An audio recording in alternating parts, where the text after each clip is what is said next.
nós somos o grupo Flying Data. Nós vamos apresentar aqui o nosso projeto de conclusão de curso do curso de mineração de dados complexos. É um projeto de avaliação de compra de produto bancário.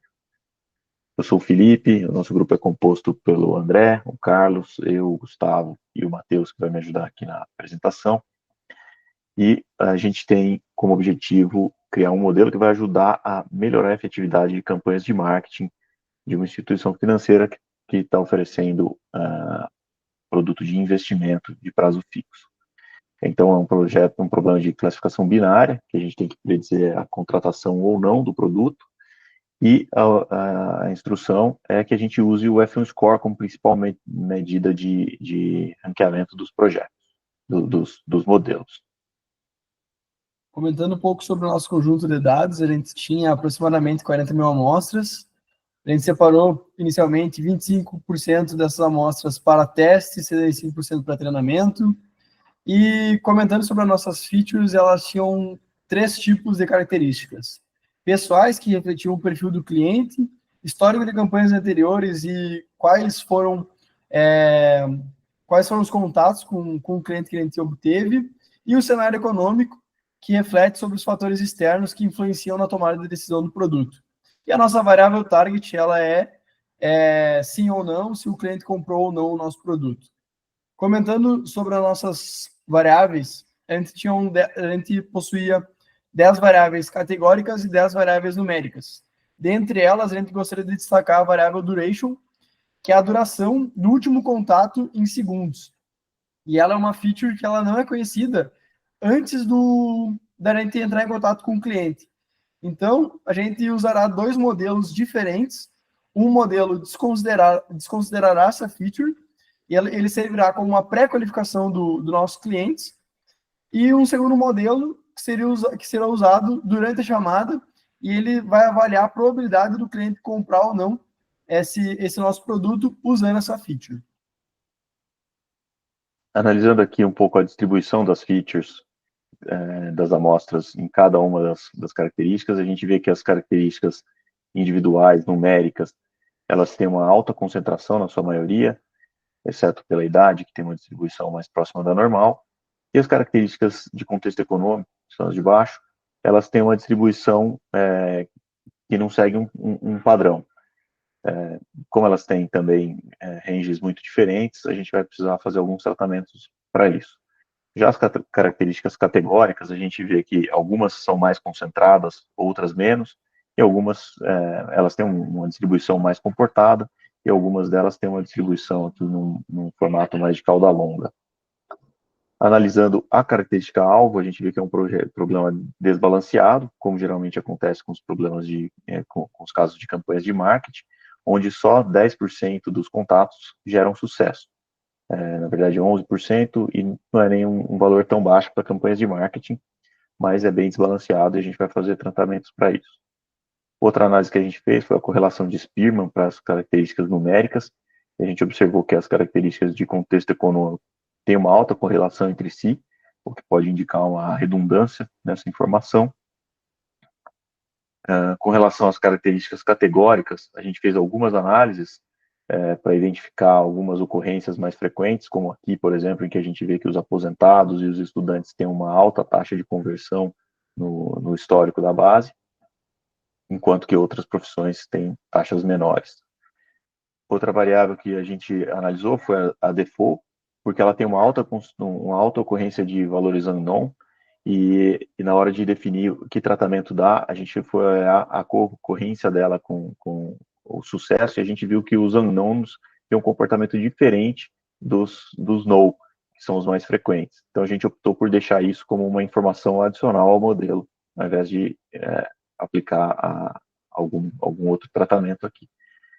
Olhando a correlação das informações, das variáveis, a gente vê que as informações de contexto econômico têm uma alta correlação com sucesso, e as de histórico de chamada também, enquanto as variáveis de perfil individual têm uma correlação menor com o sucesso, seja positivo ou negativo.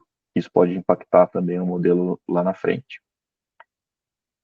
Além disso, também a gente fez a limpeza e tratamento de dados, a gente filtrou as características que nem comentado pelo Felipe, A gente removeu a variável duration, a gente criou uma nova feature para a variável default, a gente preencheu dados incompletos com a média e com a moda, isso foi muito importante para evitar perda de dados. A gente testou técnicas de remoção de outliers e essa remoção ela não resultou em melhorias significativas no desempenho dos modelos, então a gente optou por mantê-los, além da normalização aplicada nas nossas features, como elas não seguiam uma curva normal, a gente optou por min-max para as variáveis numéricas. E também o balanceamento de classe, que ficou evidente a necessidade do treinamento de modelos com esse balanceamento. Então, como o Matheus comentou, a gente trabalhou em 2 modelos, um que a gente chamou de pré-chamada e outro de real-time, para auxiliar os agentes durante a chamada. Com relação à pré-chamada, a gente criou um baseline baseado numa regressão logística com balanceamento de classes, e a gente chegou num F1 score de 0.447. A gente trabalhou vários outros testes com outros tipos de modelo para obter F1 score maior do que esse, ver o que a gente conseguia melhorar. E aqui estão alguns dos modelos que a gente testou, chegando até um random forest com uma taxa de um F1 score de 0.49, que é 10% maior do que o nosso baseline, e a gente optou por esse como nosso modelo selecionado. A gente também analisou a distribuição dos modelos em geral, nesse gráfico de dispersão, ele mostra bem que o nosso modelo ficou separado dos demais, com base no F1 score, mas se a gente analisa também as outras características, como a acurácia balanceada e o recall, que foi aplicado aqui no tamanho dos pontos, a gente vê que o modelo selecionado ele não tem um recall tão alto, enquanto que outros modelos aqui também poderiam ser bons candidatos, tendo um recall maior. Como a gente optou pelo F1 Score, a gente selecionou esse modelo como campeão, e aplicando ele sobre a base de teste, os valores se confirmaram, a gente teve um F1 Score de 49,3%, bem próximo da base de validação, e um recall de 55%. A gente vê que ele conseguiu separar bem as classes, apesar de ter um volume grande e significativo de falso negativo. Analisando a importância das features para entender como que esse modelo funciona, se confirmou a informação de que o contexto econômico é muito relevante para o modelo. Apenas a característica de idade se destaca aqui entre as principais características em termos de importância de feature, e o histórico dele em outras campanhas também tem uma feature aqui. E comentando sobre o nosso modelo 2, o Real Time, a gente tinha aproximadamente 15 candidatos, com acurácias balanceadas aproximadamente entre 81% e 82%, e um F1 score entre 54% e 63%. Nesse modelo, a gente optou escolher um modelo que tinha um recall mais alto, justamente para a gente não indicar para o funcionário descartar clientes em potenciais. Então, a gente queria manter esses clientes até um certo nível de confiança. Então, o nosso modelo escolhido foi o Cat Boost, e ele obteve um F1 score de 57% aproximadamente, com uma acurácia balanceada de 89% e um recall bem alto de 97%. E o modelo ele apresentou os resultados evidenciando pouca perda de clientes potenciais durante a ligação, e em contrapartida, aproximadamente 20% dos clientes que não fechariam o negócio foram evidenciados como erro. Mas aceitamos esse erro justamente para não perder esses clientes potenciais. Comentando sobre as features, a importância das features, o duration ele foi a feature mais importante, como já explicado anteriormente, e as features de contexto econômico nesse segundo modelo, elas foram bastante impactantes.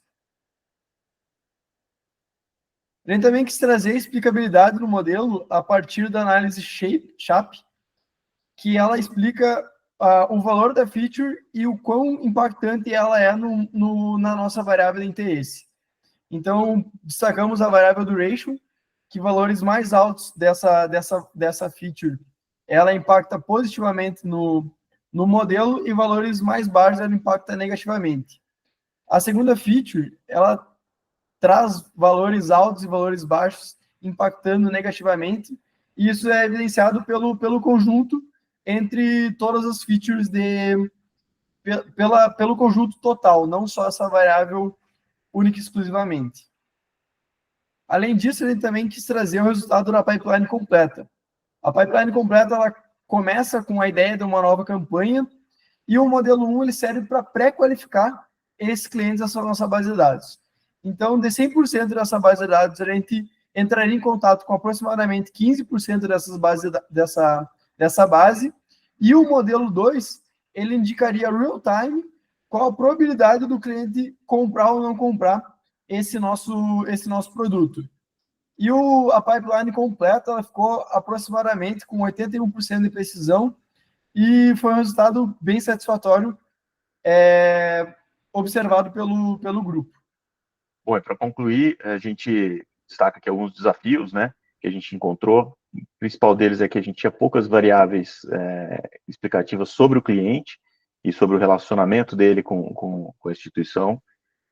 Então, a gente acabou não conseguindo distinguir os clientes muito entre si. E o modelo acabou ficando muito dependente do contexto econômico, que, de fato, pode afetar a contratação desse produto, mas dificulta muito a distinção entre clientes. Outro detalhe é que algumas variáveis tinham muitos valores unknown e outliers, e isso acabou prejudicando um pouco a qualidade do modelo. A gente entende que a gente conseguiu alcançar um objetivo que a gente queria e ter dois modelos interessantes. Então, essa foi a apresentação do nosso projeto. Eu queria agradecer a participação de todos os membros do grupo e o apoio dos professores e monitores durante esse curso.